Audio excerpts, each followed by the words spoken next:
19 de abril es miércoles de la octava de Pascua. Escuchamos el Evangelio, del Evangelio según San Lucas. El mismo día de la resurrección iban dos discípulos hacia un pueblo llamado Emaús, situado a unos 11 kilómetros de Jerusalén, y comentaban todo lo que había sucedido. Mientras conversaban y discutían, Jesús se les acercó y comenzó a caminar con ellos. Pero los ojos de los dos discípulos estaban velados y no lo reconocieron. Él les preguntó: ¿de qué cosas vienen hablando tan llenos de tristeza? Uno de ellos, llamado Cleofás, le respondió: ¿eres tú el único forastero que no sabe lo que ha sucedido estos días en Jerusalén? Él les preguntó: ¿qué cosa? Ellos le respondieron: lo de Jesús el Nazareno, que era un profeta poderoso en obras y palabras ante Dios y ante todo el pueblo. Cómo los sumos sacerdotes y nuestros jefes lo entregaron para que lo condenaran a muerte y lo crucificaron. Nosotros esperábamos que él sería el libertador de Israel, y sin embargo han pasado ya 3 días desde que estas cosas sucedieron. Es cierto que algunas mujeres de nuestro grupo nos han desconcertado, pues fueron de madrugada al sepulcro, no encontraron el cuerpo y llegaron contando que se les habían aparecido unos ángeles que les dijeron que estaba vivo. Algunos de nuestros compañeros fueron al sepulcro y hallaron todo como habían dicho las mujeres, pero a él no lo vieron. Entonces Jesús les dijo: qué insensatos son ustedes y qué duros de corazón para creer todo lo anunciado por los profetas. ¿Acaso no era necesario que el Mesías padeciera todo esto y así entrara en su gloria? Y comenzando por Moisés y siguiendo con todos los profetas, les explicó todos los pasajes de la Escritura que se referían a él.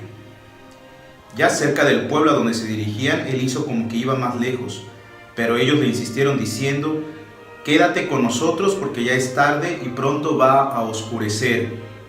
Y entró para quedarse con ellos. Cuando estaba a la mesa, tomó un pan, pronunció la bendición, lo partió y se lo dio. Entonces se les abrieron los ojos y lo reconocieron, pero él se les desapareció. Y ellos se decían el uno al otro: con razón nuestro corazón ardía mientras nos hablaba por el camino y nos explicaba las Escrituras. Se levantaron inmediatamente y regresaron a Jerusalén, donde encontraron reunidos a los 11 con sus compañeros, los cuales les dijeron: de veras ha resucitado el Señor y se le ha aparecido a Simón. Entonces ellos contaron lo que les había pasado por el camino y cómo lo habían reconocido al partir el pan. Lo que ha sucedido con Jesús es en apariencia un absoluto fracaso. Los discípulos se encuentran en una situación de tristeza, de rabia interna, porque todo aquello que habían esperado, todas aquellas expectativas que tenían de Jesús, no se cumplen en apariencia. Piensan que Jesús los engañó, piensan que todo esto que habían hecho no valió verdaderamente la pena. Y llevan esa tristeza, esa rabia que hace que su corazón se endurezca, que hace que sus sentidos queden como embotados, que no tengan la capacidad de ver más allá de ese dolor y de esa tristeza. A nosotros en ocasiones nos pasa así, constantemente cuando tenemos experiencias de dolor, cuando tenemos experiencias difíciles de enojo. Entonces estas experiencias, estos sentimientos muchas veces nublan nuestra razón y hacen que no seamos capaces de ver más allá de lo que el Señor nos quiere mostrar. Hacen que nosotros no tengamos la capacidad de salir adelante incluso de estas mismas situaciones que nos han generado tristeza o rabia. Y así pasa en nuestro mundo actual.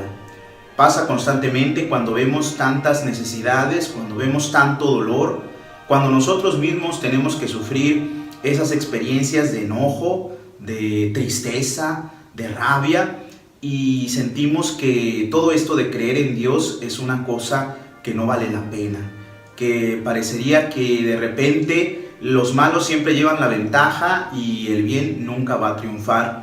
Parecería que de repente el poco esfuerzo que llegamos a hacer no tiene una consecuencia, no tiene un desenlace positivo. Sin embargo, se presentan muchas voces en nuestro mundo, a nuestro alrededor. Muchas voces que nos dicen, mira, por aquí yo te puedo dar esta tranquilidad que tú estás buscando. O mira, yo tengo la solución a este enojo que tienes. Te puedes desquitar y ahí está la solución a esta rabia que traes interna. O mira, si tú verdaderamente quieres salir de esa tristeza, yo te ofrezco estos medios para que seas feliz. Y se nos presentan medios materiales, ¿verdad? La droga, el alcohol. Se nos presentan otros medios como la diversión en exceso. Se nos presenta el placer sexual, genital. Se nos presentan un sinfín de oportunidades que el mundo en apariencia nos da para salir de este fracaso. Pero hoy hay algo que el Evangelio nos dice. Dice que la experiencia de estos discípulos de Jesús se transformó en algo muy concreto. Eso concreto es que mientras el Señor les hablaba, sentían cómo su corazón ardía.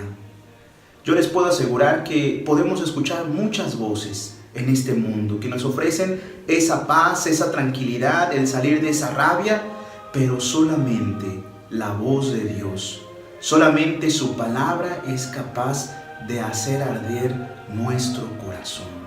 Solamente Él es capaz de darnos esa paz que tanto andamos buscando.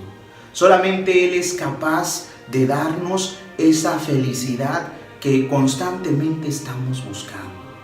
Yo les invito a que puedan experimentar eso. Pueden decir, bueno, ¿y dónde vamos a encontrar esa voz del Señor? ¿Dónde vamos a buscarle? La misma palabra de Dios el día de hoy nos da 3 claves muy concretas. Lo podemos encontrar primero a través de la comunidad, porque Jesús se aparece no a uno sino a 2. Se le aparece constantemente a un grupo, en la comunidad, en el servicio, en el desgaste a los demás.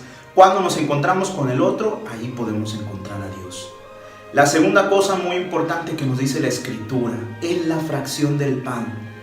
Dice el texto del día de hoy que no lo reconocieron sino hasta cuando fracciona el pan. Y la fracción del pan no es nada más y nada menos que la Eucaristía, la misa, como comúnmente nosotros le llamamos. Ahí está Cristo, ahí lo puedes encontrar tú. Ahí sigue vivo para ti y para mí durante toda nuestra existencia. Y la tercera cosa muy importante que nos dice hoy la palabra de Dios es, lo podemos encontrar en la Escritura. De hecho, en este pasaje Jesús se pone a explicarles la Escritura desde el Antiguo Testamento hasta las profecías que hablaban de Él. Y dice el texto que les explicó cómo tenía que padecer todo eso para llegar al momento de la resurrección. Es decir, a través de la meditación, de la escucha de la palabra de Dios, también ahí lo podemos encontrar. Yo les invito a que se arriesguen a vivir esta experiencia de ese fuego que quema interiormente, de esa paz que el Señor da cuando verdaderamente podemos acercarnos a Él, cuando escuchamos su voz.